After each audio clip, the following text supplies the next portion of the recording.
मध्यपूर्वमा यसरी नै दिनदिनै युद्ध चर्किँदै गए।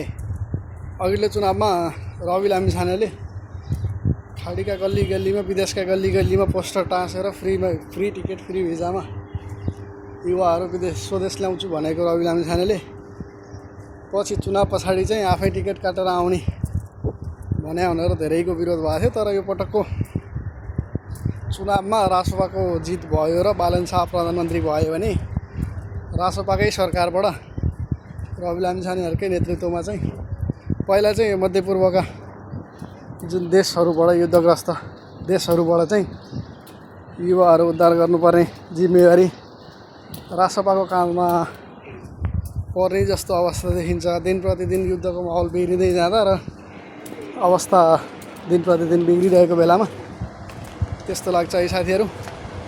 अवस्था दिन प्रतिदिन युद्ध झन् बढ्दैछ। तपाईँहरूको के कस्तो आफ्नो छ आफ्नो विचार कमेन्ट गर्नु होला है। तपाईँहरूलाई कस्तो लाग्छ मेरो कुरा? यो चाहिँ मेरो जस्ट गेस मात्र हो, किनभने दिन प्रतिदिन यो युद्ध बढिरहँदाखेरि भोलि के हुन्छ भनेर हामीलाई नै थाहा छैन होइन र।